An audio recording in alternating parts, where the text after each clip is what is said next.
Hey, haven't made a video in a while, so we're gonna start fresh here and we're gonna jump right into it. No intros, none of that stuff.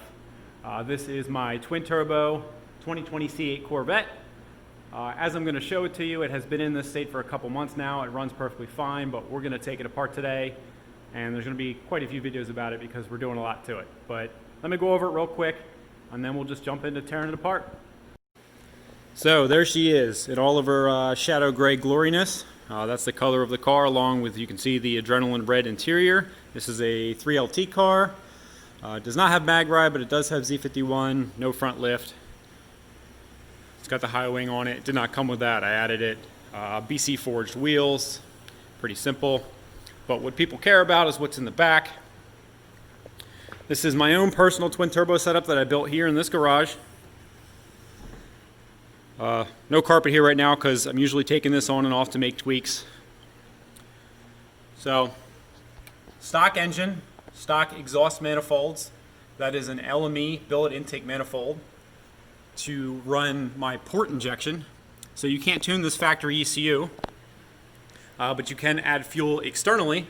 I initially did it with a direct port methanol setup, but quickly ran into the limitations of how much meth I could spray.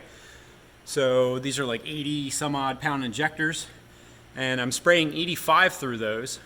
So before I go up front and show you the fuel system for that, because it's independent fuel system, the car runs on 93 otherwise. But the port injectors are controlled, hidden under here. We'll show it later. Some people that know the Holley stuff, you'll know these 4 holes. There's a Terminator X under here, and it controls the port injectors along with some other interfacing to make the factory computer happy. But I'll go up front. I did lose my frunk, at least my ability to store stuff, and replaced it with this. Very mechanical looking now, but this is an 8-gallon fuel cell with, this is Holley's specific fuel cell hat they make with twin 450 pumps. Just goes to a filter, to a regulator. It does have a flex fuel sensor, so I can run any blend of alcohol content that I want. This will show me my ethanol percentage and fuel temp. It's basically only here to send the content to the Holley. Also, that's my boost controller. So, speaking of that, we'll go inside.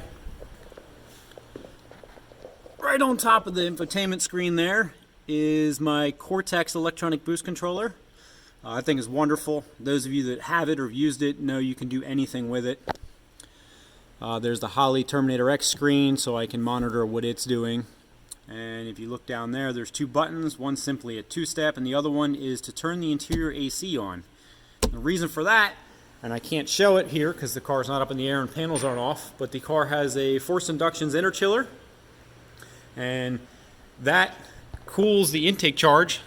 Underneath here, once we get this off, I have an intercooler here, and there's my reservoir for the water that gets pumped through that, but the interchiller cools the water, or glycol mixture, before it sees the intake manifold. I'm not using any air-to-air, although I do have a heat exchanger on this side. So those of you that have these cars and know about them, they only have, the Z51 cars only have this heat exchanger on the other side of the car to help cool the trans. That same exact part number fits on this side, and for the cars overseas, this would connect to the oil cooler, coolant portion of the circuit. It's just in here now, it's not even hooked up. I'm going to do that as part of all this tearing apart. So I said it was twin turbo, I didn't even show you turbos. So this is how this looks. Turbos are down in the muffler location. You can see them peeking through the grill there where the muffler used to be. I already took the filters off. I run 2 little small filters. Oh, there they are. Those are comp 6265 oilless turbos with the T51R compressor housing upgrade, just to make them a little louder. They do have coolant run to them, but no oil. They basically have a grease in them that liquefies as they get hot, but the coolant keeps them cool. Now you can see I just ran some pipe over there with a V-band to, these are twin Corsa clone tips. So that's what that looks like. Pretty well hidden to someone that doesn't have an eye to see that. Need to get off the cold concrete here. Anyway, that's where we're at right now. This car runs great in this state. but the stock clutch is a pretty hefty limitation. It'll slip anything over like 600 foot-pounds of torque. I have two companies that I'm potentially putting a clutch in, or clutch upgrade in this car with. One already on its way. The other one, hopefully I can get them moving quick enough to get this done. This car is planning on attending Cadillac Attack at the end of January in Florida. So I have to get this thing all back together, make sure it runs great, and get it out of this garage too, because so anyway, as my camera had a heart attack, the garage, a little bit of a mess right now. Great garage, but I'm moving because I was renting this place and, well, the owner just wouldn't sell it to me. And I know you guys are going to ask about this car. I'll talk about it later. It's my neighbor's. But I'm moving to another place with a huge pole barn. So I got to get this done in a month and get it out of here, remove this entire lift and everything. Anyway, I'm going to switch from my phone here to a GoPro on my forehead, and we'll start taking this apart. And we'll turn the heat back on. So for heat, all I'm using is this, which just is barely enough to maintain the temperature. But I got that big propane guy over there that is too noisy to film with, but does a better job of keeping me warm. Anyway, let's start tearing this thing apart. So I'm going to go ahead and record this with this noisy heater on, and if it's too hard to understand, I'll probably do a voiceover. But I realized I should explain, other than the clutch, what are we doing? So Texas Speed, awesome guys over there, supplied these as their drop-in rod and piston for the LT2. Rod bearings already installed, honed, JE pistons. I'm going to have to gap the rings. I'm going to go ahead and put the OEM supercharged LT4 gaskets on. I am putting a cam in this. Unfortunately, it's not going to be very choppy because you cannot tune the stock computer. Even this is kind of a gamble whether or not it idles correctly, but we're going to find out. I do want to get rid of the displacement on demand and lock the VVT out because I'm going to have heavier spring pressure. Neither the DoD lifter or the VVT are really gonna like that. Speaking of which, I just realized I don't know where my valve springs are. I'm gonna have to find those. Anyway, I have stock axles in the car, haven't broken them yet, but these are DSS axles. Unfortunately, they only supplied me with 6 bolts for one axle, and I didn't get the other ones, so I gotta wait on those. ARP head studs. These are Chevy Performance, used to be Cadillac Racing Lifters, same thing. This is all the DCT fluid, which cost way too much money, over $300 for the 12 liters here. And then the filter, I think, was over $100 too. This little cartridge filter, if I can get it out of here, I'm looking through the camera. Yeah, ridiculously expensive. But the filter was due at 7,500 miles, and I'm just over that, so it's a good time to do it with all the clutch upgrades and everything.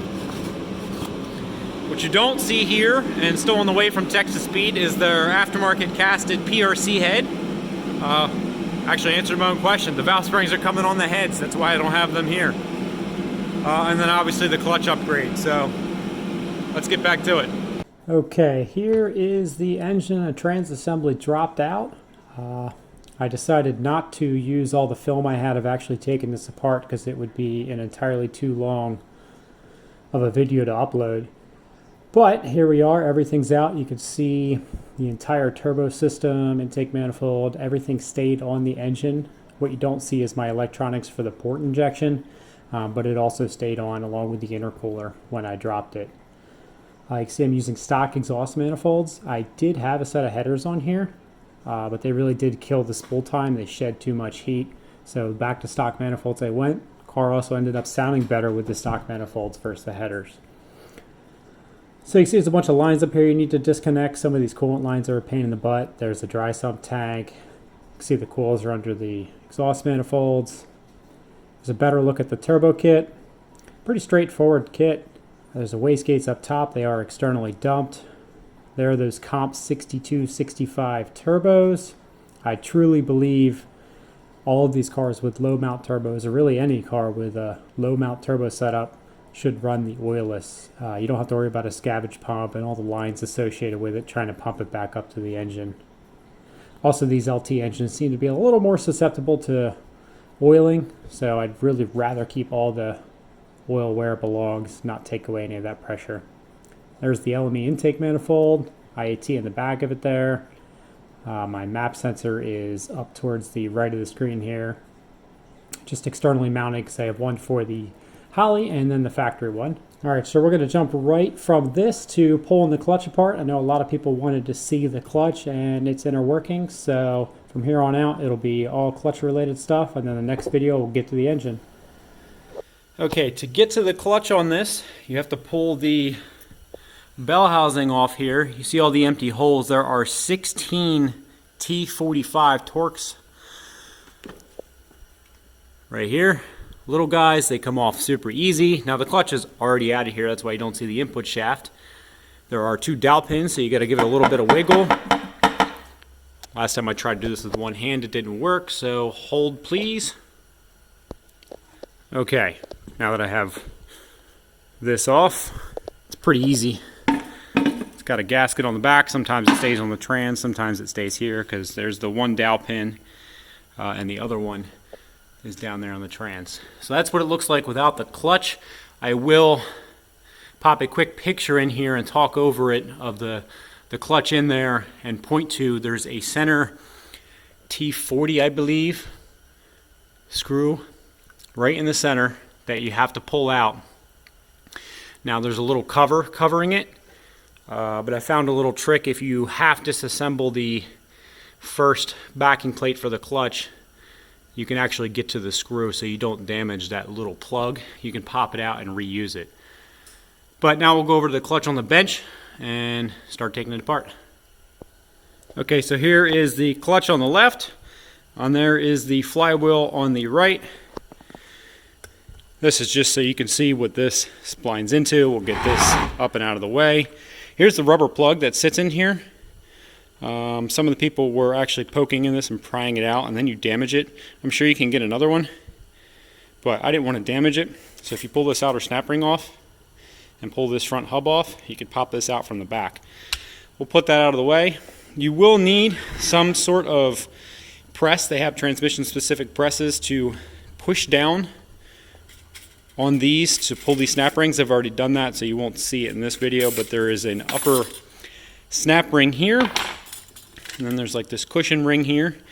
It does have a specific angle to it that it needs to be installed. I like to flip everything over so that I remember where everything goes. So this upper housing, it's really hard to do with one hand. Come on, there you go. There's that guy.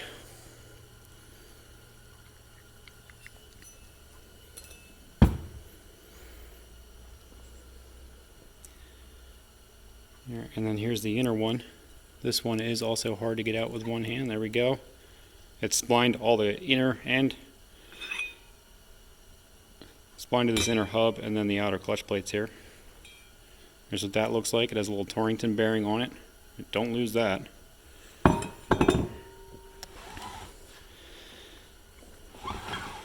So now we can pull this inner piece out.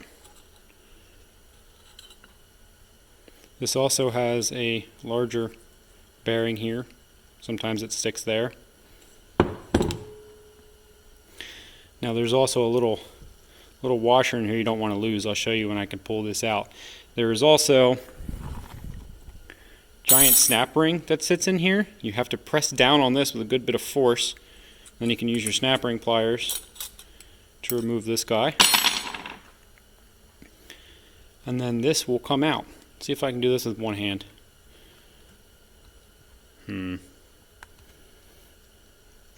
Don't think that's going to happen with one hand. Stand by. Okay, I was able to pick it up. Now I got one hand on it. It pulled one of the steel plates with it.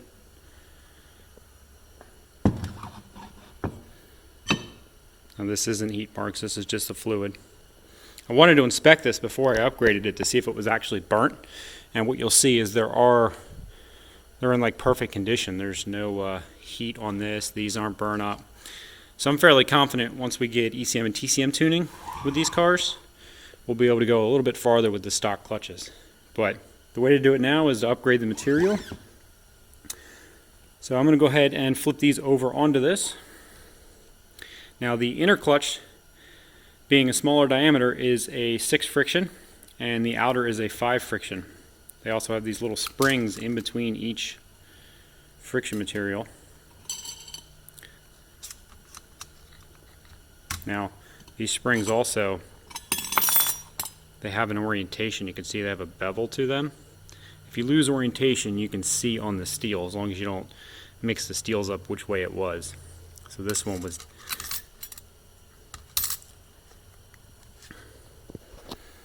Okay, so we're going to go ahead and flip these over. You can count them. Here's the first one, looks perfect. There's the steel, perfect. And as you'll see, all of these are perfect looking. It looks like there's a tiny bit of heat here, not too concerned with that one. I mean, it did slip a lot.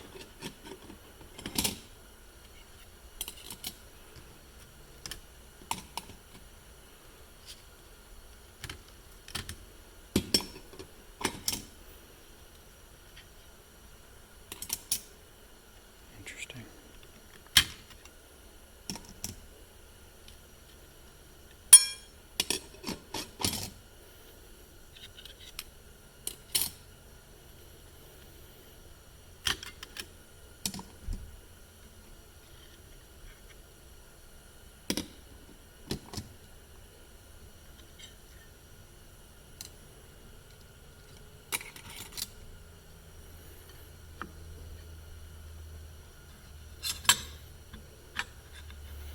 Ideally, you should be doing this with two hands to prevent yourself from damaging this inner seal here.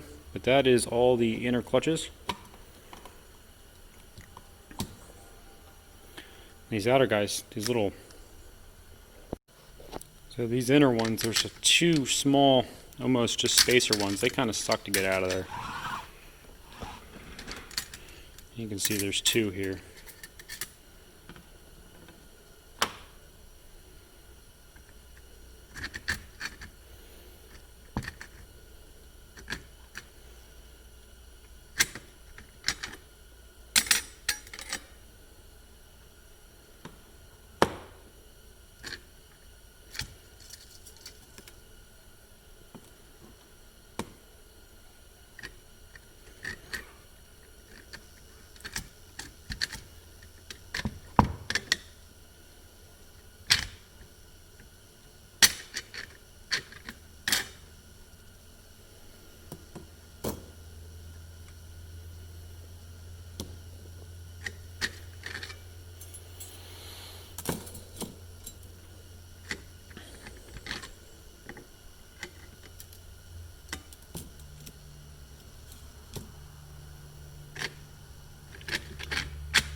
Okay, so that's the end of the clutch teardown.